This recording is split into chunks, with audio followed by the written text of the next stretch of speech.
James may be the king, but he isn't the favorite among NBA rookies. This year's rookie class voted Kevin Durant and Kobe Bryant as its favorite players. Durant won the vote at 21%, edging out Bryant at 18%. In an annual survey of rookies conducted by NBA.com, LeBron James finished third at 15%, and reigning league MVP and NBA champion Stephen Curry tied for fourth with D. Wade, each earning 9% of the vote. Interesting poll here. Stephen A., what does this tell you about the rookies?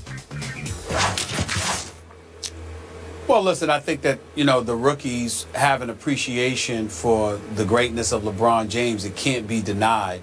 But when you look at Kevin Durant, you see what a sniper he is from long range. When you look at a guy like Kobe, you see the assassin's mentality that he has.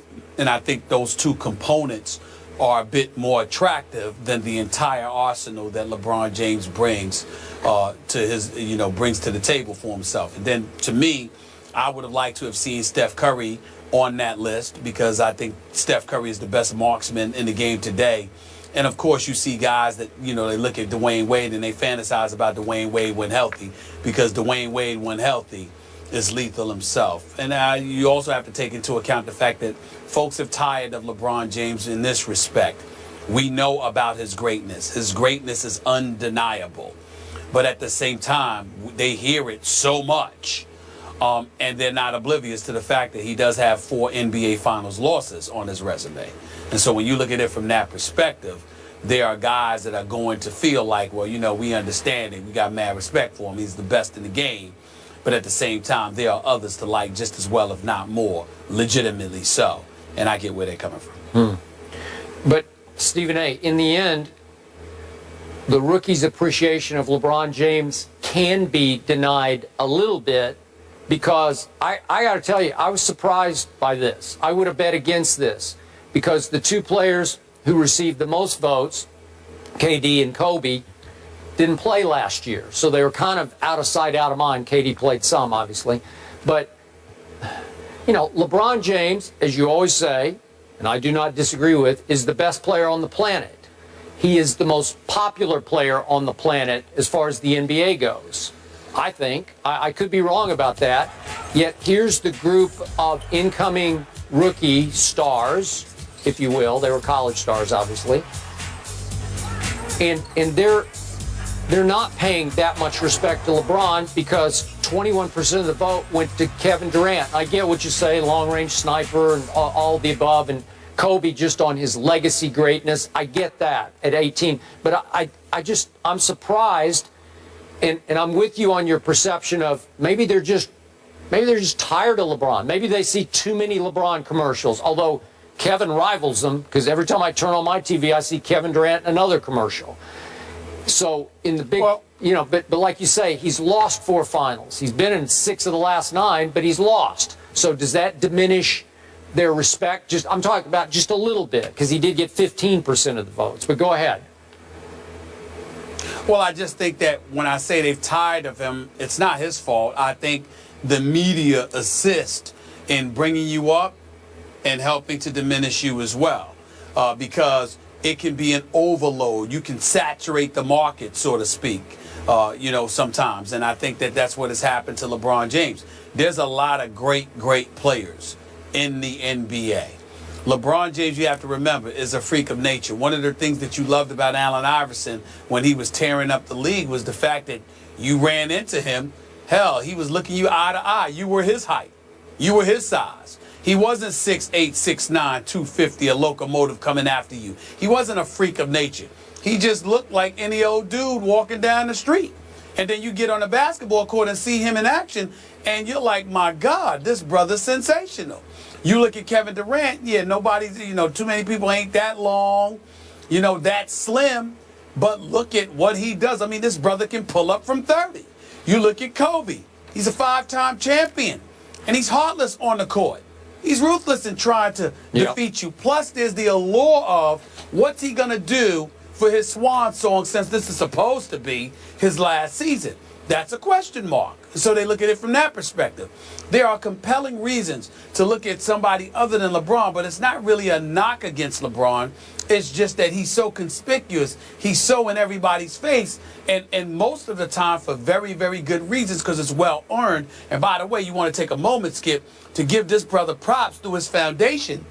He's spending like $41 million on giving local kids in Akron a full 4-year scholarship. I mean, LeBron James is doing some absolutely wonderful and spectacular things. But it doesn't negate the fact that every time you turn around, when it comes to basketball, you're hearing about LeBron. And this could be rookies' ways of saying, we'd like to hear about somebody else because we believe other people need to deserve to be heard about too.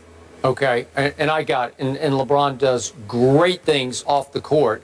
But that's Fantastic. not factoring in enough to these kids to say, I love him, he's my favorite because of what he does on the court and off the court.